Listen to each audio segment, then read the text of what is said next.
Olá, pessoal! Estamos então na reta final da nossa super revisão para a prova do Conselho Tutelar de 2023. E conforme nós vínhamos conversando ali, né? Essa já é a nossa 9ª aula, é a nossa última aula de conteúdo novo do curso, né? E a gente ainda vai ter uma aula bônus, que é uma aula de resolução de questões que caíram em provas por todo o país. Pessoal, conforme a gente tinha combinado, eu disse, olha, nós do IFAP montamos casos. Então nós reunimos pessoas da assistência social, da área da psicologia, né, da área jurídica. Nós sentamos e montamos casos que abranjam todas as hipóteses legislativas que nós estudamos no curso, tá? Então todos os casos que vocês vão ver na aula de hoje são casos exclusivos, são casos que não caíram em provas, que não são abordados por outros cursinhos, são casos que nós elaboramos juntos, com nomes hipotéticos, é claro, mas para que a gente possa abarcar ali todas as hipóteses sobre as quais nós conversamos, tudo bem? Então vamos lá. Primeiro caso. Uma família, você pensa ali na atuação do conselho tutelar, tá? O que eu ia sugerir pra vocês? O que eu gostaria que vocês fizessem? Que vocês pausassem o vídeo e lessem os casos. Leiam os casos primeiro, vejam se vocês já conseguem achar a solução, tentem resolver esses casos e meio que a gente vai conferir aqui junto as respostas, tá? Então façam isso, deem um pause, voltem depois de ler, depois de tentar resolver sozinho. Eu fui lá no material, procurei mais ou menos as hipóteses, eu acho que esse é um caso disso, esse é um caso daquilo, tá bom? E aí a gente, pra quem encaminhar, qual medida tomar, como proteger as crianças, é uma situação de risco, é um ato infracional, o que tá acontecendo aqui? E aí você tenta solucionar com aquilo que nós já estudamos. Não conseguiu solucionar, então aí você volta e a gente vai, você vê a resposta aqui, tá bom? Consegui solucionar, vem corrigir a resposta comigo, certo? Então vamos lá para discutir esses casos. Família composta por mãe, um padrasto e 3 filhos. A Eloá de 5, o Matheus de 7 e a Mariana de 13, tá? Eles são filhos de pais biológicos diferentes e a paternidade deles é reconhecida, mas os pais moram em outras cidades. Então veja, a mãe aqui, ela teve 3 filhos, pais diferentes, esses pais estão em outras cidades, certo? Esses pais estão em outras cidades e a mãe mora com um padrasto das 3 crianças, um novo companheiro.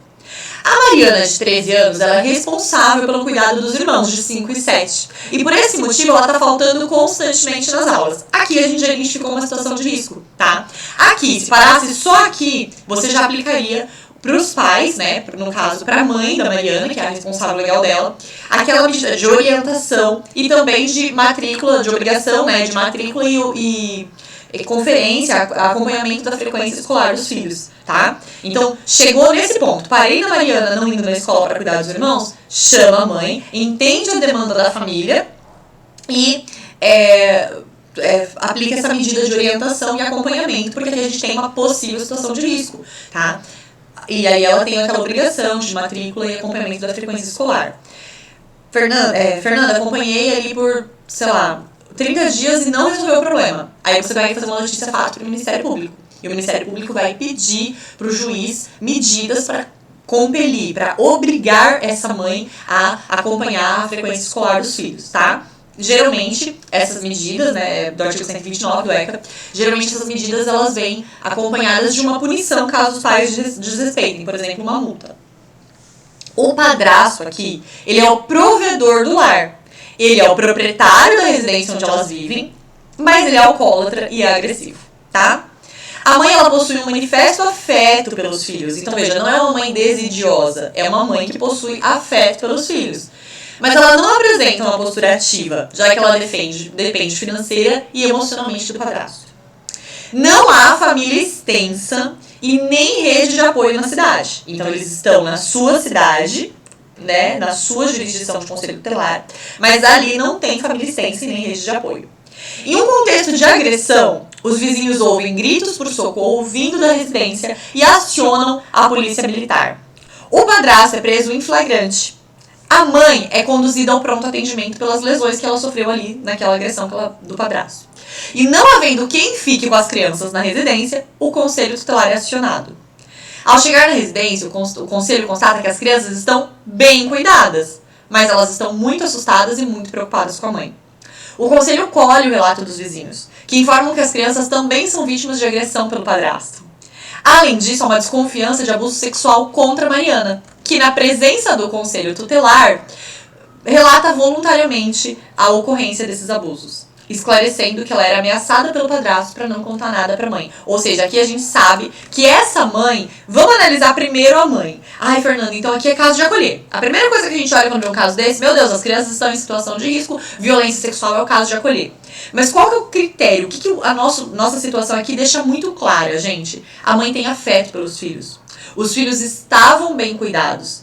Essa mãe, ela não pode ser vista aqui como a vilã da história, a pessoa a ser punida, a pessoa a ser afastada do filho.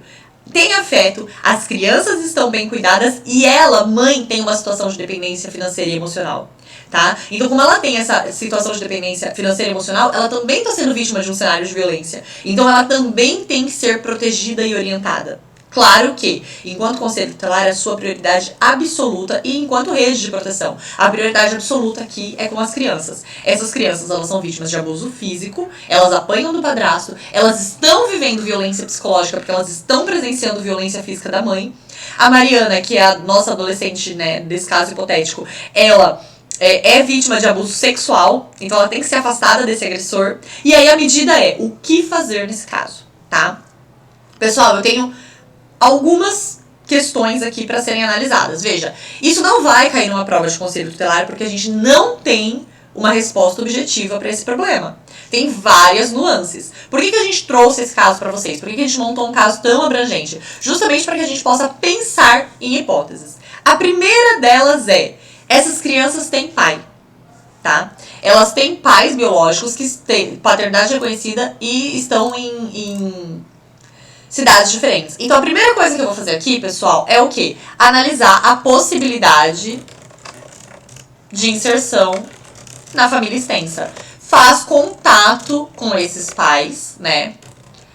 Contato com esses pais, um contato telefônico, enfim. E contato com o conselho tutelar das cidades onde eles moram. Às vezes o conselho vai lá, faz uma visita, tem possibilidade, esse pai tem possibilidade de buscar essas crianças. Então, o pai vem e busca os filhos, tá? Então, o pai da Mariana busca a Mariana, o pai da Eloá busca a Eloá, o pai do Matheus busca o Matheus. Ou um deles pode ficar responsável, tem convívio ali com os irmãos, fica responsável. Tem uma tia na cidade vizinha que pode vir buscar as crianças. Aqui, pessoal, chegou nesse contexto, a mãe tá lá, a mãe precisa de apoio, mas ela tá no pronto atendimento, você nem sabe que horas essa mãe vai ter alta, você tá com essas crianças, você vai buscar a família extensa, tá? Então você vai levar essa notícia, você já vai investigar qual que é a relação com esses pais, qual que é a relação com essa família, tem uma tia, tem uma avó, onde essas pessoas moram, por que essa mãe tá sozinha nessa cidade com esses 3 filhos, certo? Mas aí chega um ponto que você fala, ó, não consigo, nenhum pai consegue vir hoje, realmente não tem uma relação, essa mãe, por causa, às vezes acontece, por causa desse padrasto violento, ciumento, essa mãe não tem mais relação com os pais das crianças, e essas crianças não têm contato com os pais, então não dá pra simplesmente empurrá-las, já que elas não têm contato. E aí você pensa, tá, então agora eu tenho uma segunda possibilidade. Qual que é a segunda possibilidade, pessoal? O padrasto, ele é o grande vilão aqui da nossa história, mas ele é o provedor do lar, tá?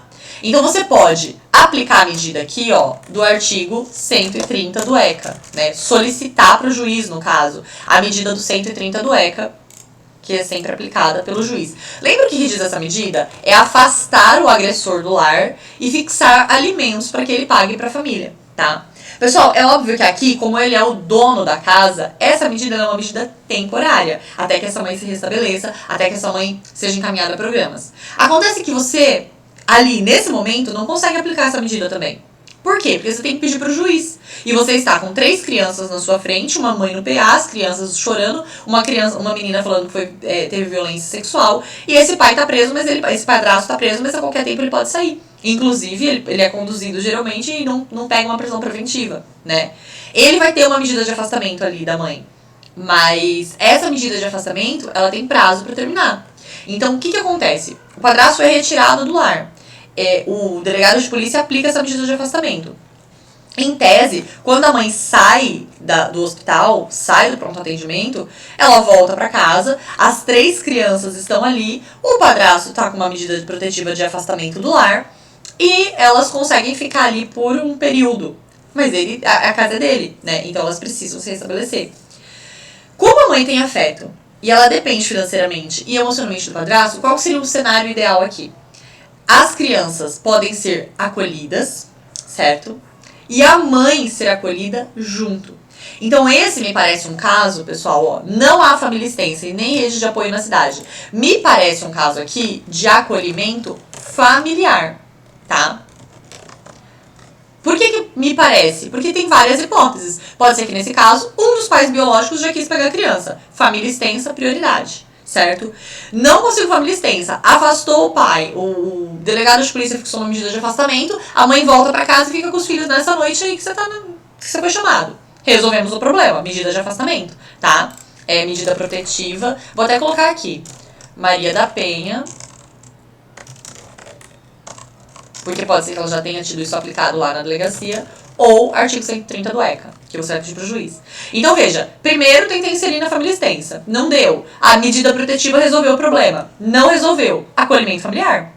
Às vezes a pessoa vem, vou até sublinhar, então, prioridade, família extensa, medida protetiva, acolhimento familiar.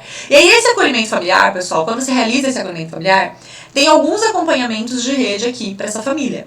Então, vamos lá. A mãe já é vítima de uma situação iminente de violência. Qual que é o acompanhamento para essa mãe? O acompanhamento para essa mãe é de uma proteção social ali, da assistência social básica ou especial. É CRAS ou CREAS, tá? Nesse caso aqui, pessoal, violência doméstica, perigo acontecendo, a gente não tá mais falando lá de fortalecimento de vínculos. A gente tá falando de enfrentamento de violência. Enfrentamento de violência é CREAS, tá? CREAS, PAEF, proteção especial, proteção social especial, tá? Além disso, você é conselheiro tutelar, acabou de colher um relato de uma criança que trouxe pra você olha quanta coisa desenvolvendo nesse caso, né? Que trouxe pra você um relato de abuso sexual, tá? Então, abuso sexual da Mariana. Pessoal, o que você vai fazer aqui? Você vai fazer uma escuta especializada, ou seja, colher o relato, entender o caso, só pra entender o caso, e boletim de ocorrência. Na hora, você vai acompanhar a menina na delegacia para que ela faça um boletim de ocorrência. Por quê? Porque ela não vai poder fazer sozinha. Ela precisa de um responsável legal. A mãe, olha o contexto dessa mãe. A mãe tá no PA. Então, você vai conduzir essa criança para que ela faça esse boletim de ocorrência, vai colher essa escuta especializada dela ali como profissional da assistência social. Não é um depoimento especial, não serve de prova, é só para você entender o que estava acontecendo e mais do que isso, quem que sabe, né? Porque nesse caso aqui, ó, a mãe não sabia, né? O padrasto ameaçava a menina. Mas no caso da mãe ser conivente com o abuso sexual, muda todo o nosso contexto. Se a mãe fosse conivente com o abuso sexual, aí nós não estaríamos falando de proteger a mãe também. Nós estaríamos falando de proteger a criança, inclusive com relação à mãe, tá? Então, quais são os pontos chaves do nosso casinho? Essas crianças possuem pai, existe possibilidade de família extensa, busca primeiro a família extensa. A ideia é sempre, nunca tira a criança da família. É possível que esse padrasto, enquanto provedor, tenha uma medida protetiva aplicada lá na delegacia, seja pela Maria da Penha, ou seja porque você requeriu aquela medida de afastamento do ECA pro Ministério Público. E aí, o Ministério Público pede pro juiz, né? Claro, é sempre o juiz que defere. E aí, tem essa medida de proteção e você resolve a curto prazo o problema, o padrasto vai se afastar da casa ali, e você vai fazer os encaminhamentos, e aí essa família vai ser encaminhada para assistência social especial, proteção especial, CREAS, PAEF, programa, né, de estruturação familiar, porque aí já temos um contato de violência. Não conseguiu essa medida protetiva, você não consegue isso com o judiciário, não é uma coisa que sai, né, de plano. O padrasto, então, ele não vai se afastar do lar. Essa mãe, ela não tem nenhuma condição de voltar para casa, ela vai ficar 15 dias no PA, por exemplo. Você vai fazer o acolhimento das crianças, ou o acolhimento familiar, o acolhimento dessa mãe, ou o acolhimento das crianças, caso essa mãe vai ficar internada por um longo período, tá? E concomitante a tudo isso, você vai, já que a Mariana trouxe esse relato de abuso sexual, fazer uma escuta especializada da Mariana, que é permitir um relato espontâneo dessa adolescente, no caso, e conduzi-la, ir com ela para fazer esse boletim de ocorrência, tá bom? E aí essa situação do padrasto também vai ser investigada lá na delegacia. Quando essa escuta especializada acontece, quando você leva para fazer o boletim de ocorrência, se na sua cidade, se você estiver me ouvindo de uma capital, é possível que você tenha uma delegacia especializada em infância. Mas pode ser que seja uma delegacia né, uma delegacia geral ali, que não seja especializada em infância e juventude, conforme nós já vimos as resoluções do CONANDA, né? E aí, nesse caso, pessoal, você vai, o delegado ele pode aplicar, em qualquer um dos casos, né? Ele pode aplicar uma medida de proteção também, determinando o afastamento do padrasto ali com relação, do agressor, né? Com relação ao adolescente, tá? Nada disso afasta a comunicação imediata para o juiz de qualquer ação que vocês tomarem. Acolheu, comunicação imediata. Todo regime de plantão, o que você tem que fazer no dia seguinte? Dia útil subsequente. Comunicar ao juiz das medidas que você aplicou e comunicar ao colegiado do conselho tutelar do que você fez no plantão, tá? Então, casinho 1 tem bastante nuances aqui, né? Mas aí já pega toda aquela ideia de priorizar a família extensa, buscar medidas de proteção, estruturação da família. Último caso, acolhimento, tá? Casinho 2. O João é um adolescente de 17 anos e ele é apreendido pela prática de ato infracional consistente na posse de drogas. O adolescente ele chega desacompanhado na delegacia de polícia, então o conselho tutelar é acionado. O conselho tutelar constata que, na verdade, o João ele reside em Balneário Pissarras com a Ana, uma namorada de 16 anos, em uma casa construída pelo jovem casal, no mesmo terreno em que localizada a casa dos pais da Ana. João não possui paternidade reconhecida pela sua mãe, que reside em Criciúma. Não possui paternidade reconhecida, não tem pai, e a mãe mora em Criciúma. Mas não mantém contato com os filhos. Contatada por telefone, a mãe falou que não tinha dinheiro para buscar o João. Não consigo buscar esse filho. O João, ele tá estudando, ele trabalha em Pissarras, onde ele tá morando, na construção civil, e ele já provê do lar da Ana. Essa apreensão ocorre numa sexta, 8 horas da noite. E o João não possui nenhum documento de identificação, porque ele perdeu recentemente sua carteira. Conselheiro tutelar, o que fazer? Vou dizer o que alguns conselheiros fazem aqui. Não tem família extensa na cidade, o João não tem ninguém na cidade, né? E aí o conselheiro tutelar acolhe essa criança, esse adolescente. Agora vamos pensar no contexto assim, Ele tem 17 anos, já mora com a namorada de 16. Não significa que ele é emancipado, né? Porque ele mora com a namorada, mas ele é provedor do lar dessa namorada. Ele trabalha na construção civil, ele tá se virando. E ele tem uma rede de apoio, que são os sogros, tá? Então o que você faz, conselheiro tutelar? Você não pode simplesmente falar pro João, vai embora. Porque ele ainda é menor de idade, né? Então ele ainda não tem a autorresponsabilidade, ele não foi emancipado pela mãe. O que seria um caso aqui de ser emancipado. A mãe não vai vir buscá-lo. E você não pode deixar ele na delegacia, ele não pode ficar prendido, né?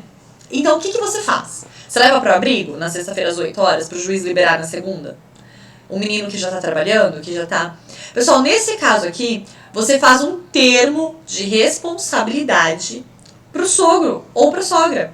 E esse menino volta pra casa, onde eles moram aí, no mesmo terreno, tá? Então, veja, não é um caso de acolher. Mas o sogro e a sogra não é família extensa. Mas aqui você pode, é um caso excepcional, de você fazer um termo de responsabilidade para evitar o acolhimento. Existe uma união estável ali com o adolescente, né? Então você faz um termo de responsabilidade para evitar o acolhimento e entrega esse adolescente pro sogro e pra sogra mediante termo de responsabilidade. Ok? Então você pode tirar a guarda de alguém, do pai, da mãe, mediante termo de responsabilidade, mas em casos excepcionais você também pode fazer esse termo por um terceiro. Segunda-feira, você vai informar o colegiado do conselho tutelar e vai informar o judiciário da medida aplicada, certo? Então, bem tranquilo aqui. Só porque às vezes a gente olha e fala, é acolhimento, não tem o que fazer. Não consigo levar pra mãe.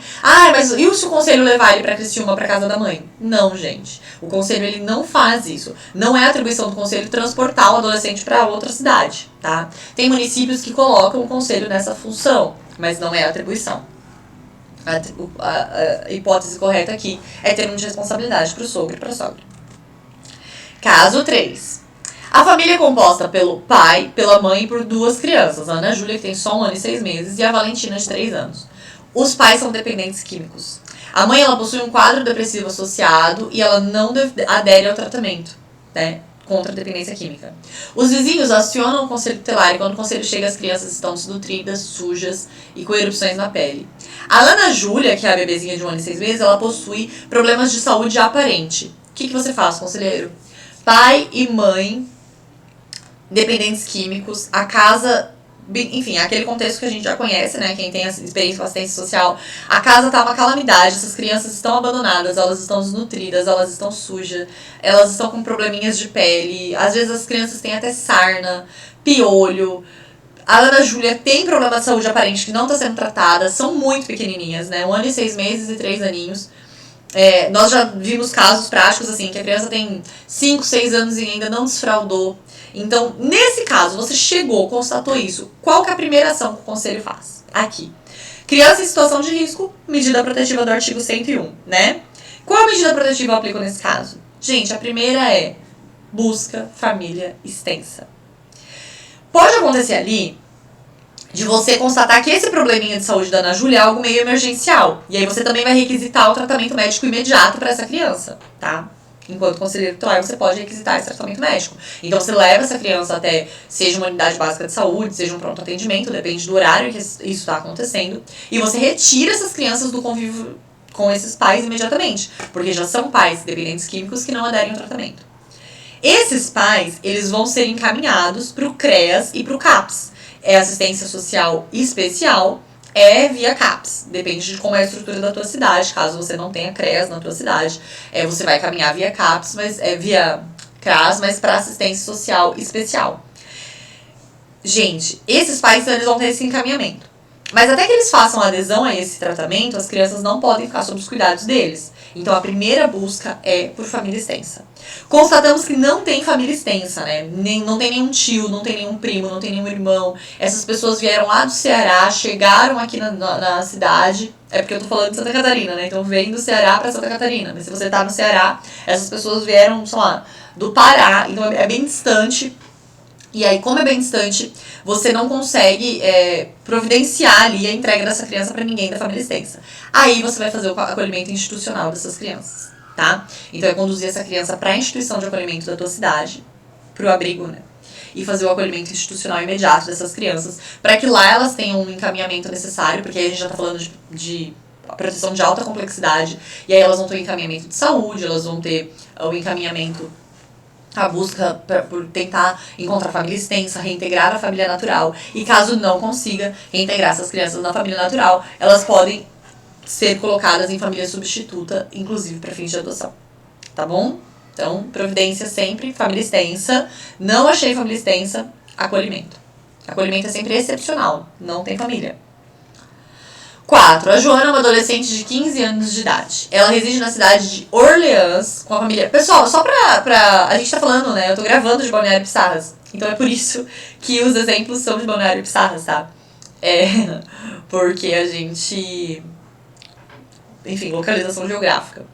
A Joana é uma adolescente de 15 anos. Ela reside na cidade de Orleans com a família composta pela mãe, pelo pai e pela irmã Júlia, de 8 anos.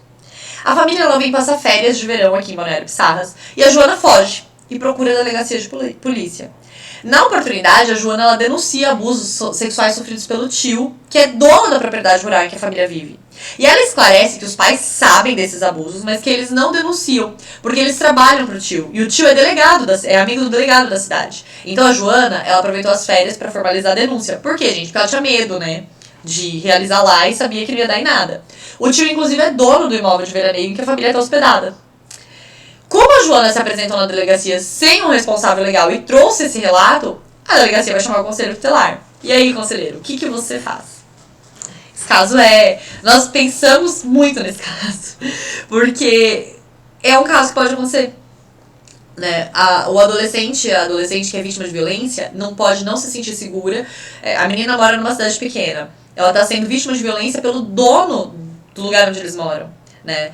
E aí os pais sabem, os pais não tomam nenhuma providência. A delegacia de polícia só tem um delegado, o delegado tá sempre aí almoçando com esse tio. Você não tem liberdade de falar isso, você tem medo, você não tem segurança. Quando ela viaja, a primeira coisa que ela faz, eu vou fugir pra contar, né?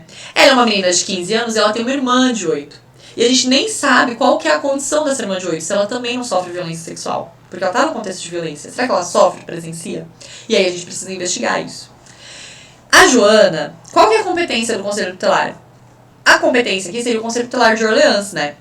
Mas, lembra que a gente estudou que é o Conselho Tutelar onde os pais responsáveis residem ou onde a criança ou adolescente se encontre. E como aqui ela tá de férias em Balneário Pissarras, foi onde aconteceu essa denúncia, quem vai acompanhar o caso do abuso sexual vai ser a delegacia de polícia lá de Orleans. Por quê? Porque lá é o local do fato, tá? Mas você, enquanto conselheiro tutelar, vai ter que aplicar medidas aqui. Então, a primeira coisa que você pode fazer é investigar família extensa. certo? E você também pode entrar em contato com o Conselho Tutelar de Orleans para isso. Então você pode fazer uma ação. Lembra que nós estudamos que a principal ideia da atuação ali do Conselho Tutelar é justamente essa, de uma atuação integrada, né, de uma atuação descentralizada. Então você pode fazer contato com o Conselho Tutelar de Orleans justamente na busca por família extensa que tenha condições de buscar a Joana e de ficar com a Joana e, né, para afastá-la do ambiente de violência. Olha, não tem família extensa. Nós então chamamos os pais e vamos fazer uma conversa com esses pais para aplicar aquela medida de apoio, de orientação. E a gente percebe, enquanto conselho tutelar, né, pode ser que ali resolva. Pode ser que os pais falem, não, olha, a gente não sabia realmente o que estava acontecendo, agora a gente vai tomar uma providência, a gente está rompendo com esse tio, o delegado de polícia ali, que você já está na delegacia, ele vai aplicar uma medida de afastamento para esse tio não se aproximar da menina, não manter contato com a menina, então ela já vai ter uma medida protetiva, e aí ela vai poder voltar para casa com os pais têm um outro lugar para levá-la, etc. Essa é uma hipótese. E aí essa criança ela vai com os pais e vai ficar afastada desse tio. Eles não vão voltar para aquela casa, eles tomam providência. Mas tem uma segunda hipótese, que é os pais ignorarem, falarem, não, isso não acontece, ela tá mentindo, ela vai para casa sim. E você fala, se você entregar essa criança para esses pais, essa adolescente para esses pais ali, os pais que não estão acreditando no relato dela, é possível que ela ainda apanhe desses pais por ter falado a verdade. Então, nesse caso, me parece que você não consegue encaminhar essa criança para esses pais, né? E veja, mesmo que o cenário aqui seja um cenário em que você atua, os limites ali da sua jurisdição são para uma medida emergencial, pode ser que você não consiga entregar essa criança em segurança nem para os pais, nem para a família extensa. E aí, como que se procede aqui? Faz o acolhimento institucional, tá? O acolhimento institucional é excepcional, é a última opção, mas você tentou com os pais, tentou aplicar medidas de orientação para os pais, para que os pais afastem a criança do convívio do tio. Vocês observaram que ela não vai afastar. O tio tem uma medida de proteção, mas eles não estão dispostos a mudar a logística de vida deles, ou a relação de dependência financeira que tem desse tio, ou até mesmo essa postura de acobertar ali o tio na prática desses atos sexuais com relação à filha. Eles não estão dispostos a essa mudança, você percebe isso. Você não consegue família extensa. O Conselho Tutelar de Orleans não consegue família extensa, você precisa resolver. Não tem como você devolver essa menina para casa de veraneio e nem deixá-la na rua. Você vai levar para o acolhimento institucional.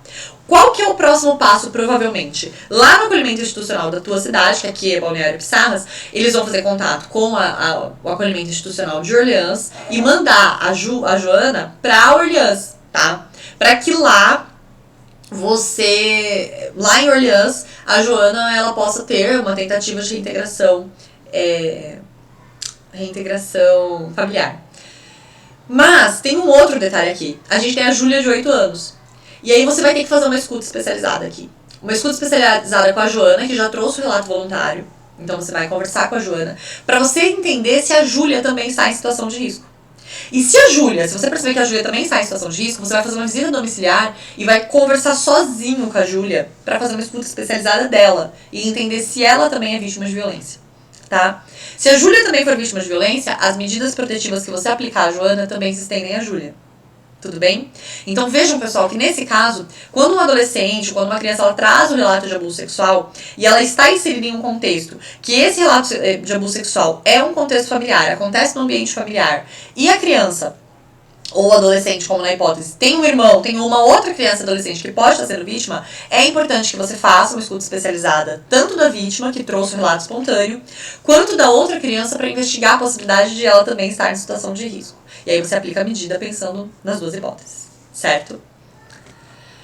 Mais um casinho. Anthony, de 4 anos, reside com a mãe, com os tios e com os avós maternos. A criança passou o final de semana com o pai e com a madrasta, que constataram sinais físicos e emocionais que evidenciam abuso sexual. Caso comum, tá? A criança mora com a mãe. A mãe mora ainda na casa dos pais dela, então convive ali com os tios e tal. No final de semana que a criança vai visitar o pai percebe que essa criança está sendo vítima de abuso sexual. O pai procura o conselho tutelar e relata que o filho narrou a prática dos abusos sexuais pelo tio. O pai entra em contato com a mãe. E a mãe, ela nega todos os fatos e ela se exalta protegendo o tio, protegendo o irmão dela. O contato com o conselho tutelar ocorre no sábado e o pai não quer devolver a criança para a residência materna no domingo. Ele falou, não vou devolver meu filho. Mas no acordo de visita estava que ele tinha que devolver o filho no domingo. O que você faz, conselheiro tutelar? Pessoal, em que pese a guarda da criança da mãe, o pai visita de final de semana e tem que devolver no domingo. Mas o pai percebe sinais de abuso sexual. A primeira coisa aqui é entender se a mãe conhece esse contexto de violência sexual. Mas quando há esse contato com a mãe nega os fatos e ela começa a proteger o irmão dela. Então, aqui você já percebeu que você não vai conseguir afastar a criança do possível agressor nesse final de semana. É final de semana, você tá sozinho ali no teu plantão, você tem que aplicar uma medida. Que medida você vai aplicar aqui? Primeiro, me parece que seria o caso de fazer um termo de responsabilidade pro pai e ele ficar com essa criança até que lá na ação de guarda ele resolva isso com o juiz para reverter a guarda em favor dele ou para afastar o tio do ambiente em que a criança mora, tá? Então a primeira ideia aqui é proteger a criança, é afastar a criança do tio. Não precisa acolher, essa criança tem pai. Então você entrega essa criança ao pai mediante termo de responsabilidade, mesmo que a guarda seja da mãe. O pai não devolve essa criança no domingo. O pai fica com essa criança. E você aplica uma medida de orientação, apoio e acompanhamento para essa família. Inclusive, orientando o pai à realização imediata do boletim de ocorrência na delegacia de polícia para que aplique uma medida de proteção em favor da criança, determinando o afastamento do tio com relação à criança. Por quê? Porque essa criança ela vai ter que conviver com a mãe. Ela tem afeto pela mãe, ela tem afeto pelos avós, ela mora com os avós, ela não vai se afastar daquela casa. Então, qual que é a ideia? É afastar o agressor. E aí, a medida de proteção ali em sede de boletim de ocorrência, na delegacia de polícia, vai garantir que essa criança tenha esse agressor afastado. Tudo bem? Então, a criança não volta para casa no domingo, você vai aplicar, dar um termo de consentimento ali, um termo de responsabilidade para esse pai, que ele vai ficar sob a guarda dessa criança, ele vai fazer o boletim de ocorrência, e a criança vai passar por um exame de corpo de delito. Você, conselheiro tutelar, na visita, se perceber essa abertura, pode fazer a escuta especializada da criança. Agora, se a criança já trouxe o relato espontâneo pro pai, você não precisa revitimizá-la perguntando pra ela o que aconteceu, tá? Se houver um relato espontâneo, por exemplo, essa criança ela quer voltar pra casa, se ela prefere ficar com o pai ali, por que ela prefere, e ver se essa criança traz um relato espontâneo na escuta especializada. É claro que vocês vão ter técnica de escuta especializada, não é o objetivo do curso, o objetivo é vocês passarem na prova, mas você pode realizar isso. Mas você pode aqui, a criança não volta pra casa da mãe nesse dia, termo de responsabilidade. Na segunda-feira, o que você tem que fazer? Segunda-feira você tem que comunicar ao juiz essa informação. Se já existe uma ação de guarda, você pode mandar até pro processo de guarda lá essa informação dessa medida aplicada e imediatamente comunicar ao teu colegiado para que vocês façam o acompanhamento do caso. Tranquilo? Pessoal, esses casinhos aqui, lógico que a prova não vai cobrar assim, né? Realmente são casinhos que nós elaboramos. Mas esses casinhos, eles puxam várias coisas, né? Várias coisinhas que nós estudamos ali, que conforme você vai vendo os casos, você vai lembrando e você vai revisitando na memória. Olha, dá pra aplicar isso, dá pra aplicar aquilo. Então, o grande objetivo de nós elaborarmos casos práticos era justamente revisar o conteúdo. Com isso, nós fechamos o conteúdo. Se vocês entenderam tudo o que eu disse até aqui, não tem dúvida de que vocês passam nessa prova. Não tem dúvida. Porque na nossa aula bônus, a gente vai disponibilizar uma aula bônus, que vai ser a aula 10 para vocês aqui no curso. Enfim, vamos colocar conteúdo gratuito durante todas as semanas, até a prova, até as datas de provas, né, de todo o país. Conteúdo gratuito no nosso Instagram, vamos resolver casos no Instagram, vamos resolver casos lá na conta do YouTube. Então a gente vai disponibilizar muito conteúdo além desse que você está comprando. Mas aqui, esse material que vocês tiveram acesso, essas questões que nós elaboramos, vinculando a todo o material que nós vimos nesses últimos dias, nessas últimas aulas, vocês passam, tá? Se você entendeu, você passa, você não precisa decorar. Vai confiante que vai dar certo, tá bom? E nós estamos muito felizes pela opção de ter escolhido o IFAP, de ter confiado em nós para esse curso. Lembrando que a gente pretende participar ali da vida de vocês enquanto conselheiros tutelares. Não deixem de acompanhar o nosso trabalho, acompanhar a nossa página. Tem muita novidade. Agora nós estamos movimentando, nós somos uma empresa, né, um instituto que trabalha sempre com formações presenciais. Então nós estamos migrando para online. Então vamos trazer muita coisa nova nas nossas redes sociais, então não deixem de acompanhar. E vamos, né, nós nos encontramos na aula bônus sobre a resolução de questões práticas e vocês vão ver como que as questões são muito mais simples do que aquilo que a gente tá trazendo aqui, tá? Então, assim, se você entendeu o difícil, que é o mais amplo, o mais complexo aqui, com certeza você vai entender o mais simples ali das suas questões. Tenha calma, confiança, porque já deu certo, né? E até a próxima aula, então.